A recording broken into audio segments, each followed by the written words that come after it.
Internal Revenue Service Circular 230 Disclosure. Pursuant to Internal Revenue Service Circular 230, we hereby inform you that any tax advice set forth herein with respect to U.S. federal tax issues was not intended or written by E. Brian Singer, Sean Singer, EBS Group, EBS Responsible Wealth, or EBS Business and Investment Group Incorporated to be used and cannot be used by you or any taxpayer for the purpose of avoiding any penalties that may be imposed on you or any other person under the Internal Revenue Code.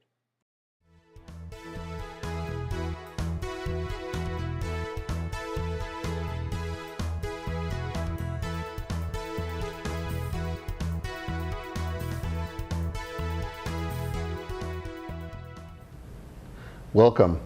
I'm Brian Singer. I know your time's important and I appreciate you spending some of it with me today. I do not want to spend too much time talking about myself. Our website, www.ebsresponsiblewealth.com, has my bio and most other information that you might want to know about me.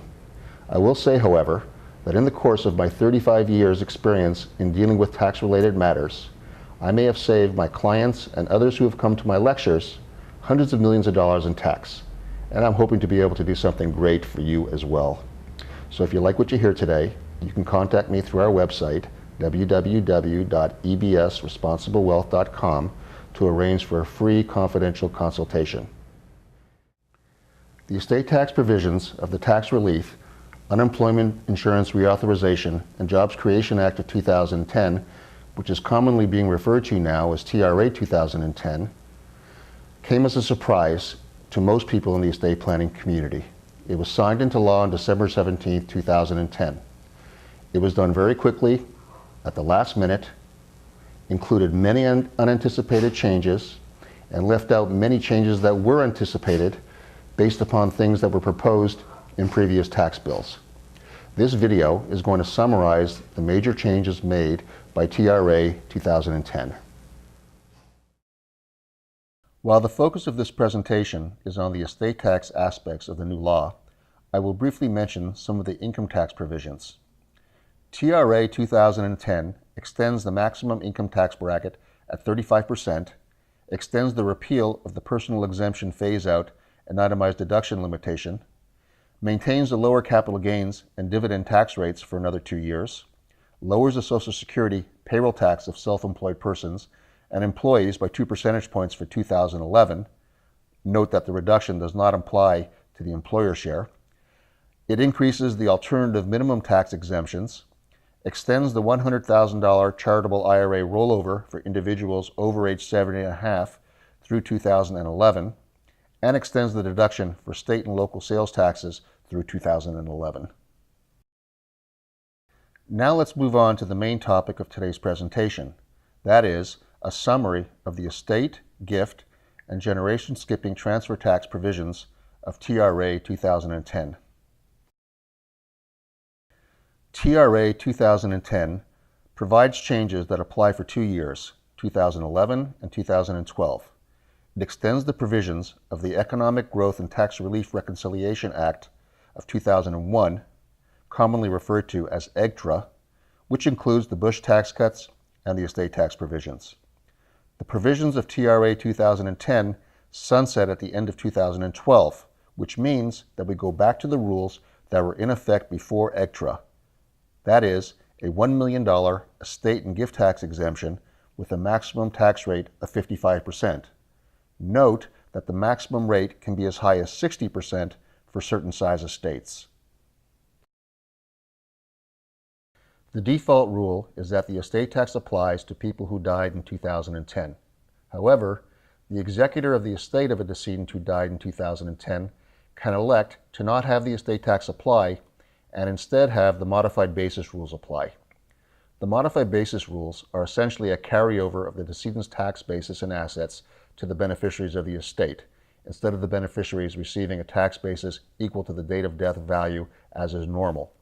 With the modified basis rules, there is a limited amount of basis increase. However, it is not significant for large estates. There is an extension of time to file the estate tax return, pay the estate tax and GST tax, and to make disclaimers for decedents who died between January 1st, 2010 and the day before the date of enactment. The filing of the return and the payment of the tax is extended to 9 months after the date of enactment. Since the bill was enacted on December 17, 2010, and because September 17, 2011 falls on a Saturday, the due date is September 19, 2011. TRA 2010 sets the exemptions for estate tax, gift tax, and GST tax at $5 million starting in 2010, except that for 2010, the gift tax exemption is only $1 million. The exemptions will be indexed for inflation starting in 2012. The maximum rate for estate tax, gift tax, and GST tax purposes is 35%, except that the GST tax rate for 2010 is 0%. The executor of the deceased spouse's estate can make an election on a timely filed estate tax return to permit the surviving spouse to utilize any portion of the decedent's estate tax exemption that was not utilized by the decedent on the estate tax return. A person's estate tax exemption is divided into 2 parts. Part 1 is called the basic exclusion amount, and it is $5 million. The basic exclusion amount is indexed for inflation beginning in 2012.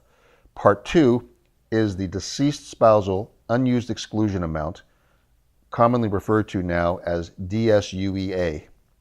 The DSUEA can never be greater than the basic exclusion amount at the time of the surviving spouse's death. So if the basic exclusion amount is lower at the surviving spouse's death, it can have an impact on how much of the DSUEA can be used. Only the most recent spouse's unused exemption may be utilized by a surviving spouse. This would apply even if all of a subsequent deceased spouse's exemption had been used on the decedent's estate tax return, or the executor of the subsequent deceased spouse's estate failed to make a proper election. These nuances can make for some very interesting planning when the surviving spouse is contemplating remarriage. The DSUEA is not inflation adjusted. The DSUEA can be used by a surviving spouse for gift tax purposes. Things get complicated if the surviving spouse remarries and the new spouse dies before he or she has given away both the DSUEA from the previous marriage, plus his or her own basic exclusion. The law does not specify whether the DSUEA is used first for gifts or the basic exclusion amount is used first. The opportunity to give away the DSUEA can also be lost if the basic exclusion amount decreases in a subsequent year, since the amount that can be used is the lesser of the basic exclusion amount for the year of the gift or the previously calculated unused exclusion amount. There appears to be no limitation on the use of exemptions for multiple deceased spouses for gift tax purposes. Portability does not apply to the GST tax exclusion amount. Therefore, you either use it or lose it. Portability only applies if the first spouse dies after the year 2010. Many people will want to take advantage of the $5 million gift tax exemption in 2011 and 2012. Because of the way the estate tax is calculated, a discussion of which is well beyond the scope of this presentation, it is not 100% clear what happens if Congress fails to make the changes permanent and the exclusion drops to $1 million from $5 million. The possibility exists that an estate may be required to pay estate tax on the gifts that used the additional $4 million exemption. It is doubtful that this is what Congress intended, but it needs to be further clarified. You should be aware of this tax exposure. Even if there is such a clawback, all future growth after having made the gift will be outside the taxable estate. Therefore, the potential for clawback should not deter you from making large gifts in 2011 and 2012.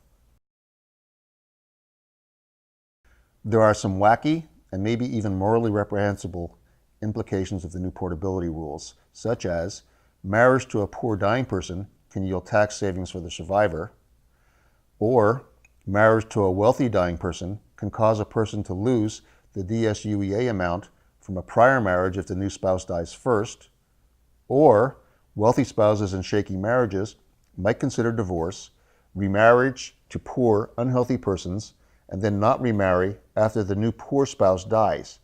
This can result in as much as $10 million of additional estate and gift tax exemption for the family. Note that the portability will expire at the end of 2012. There are no guarantees that it will be extended. It might be better to make use of traditional bypass trusts instead of relying on portability. Thank you for watching this video. There are many tax-saving opportunities that I can make available to you. I am here to help you keep the IRS's greedy hands off of your money that should rightfully go to your children, grandchildren, and favorite charities. I bring to you the best of the best tax strategies, the best of the best attorneys, and the best of the best life insurance products. I hope you will choose to meet with me, and here is our contact information.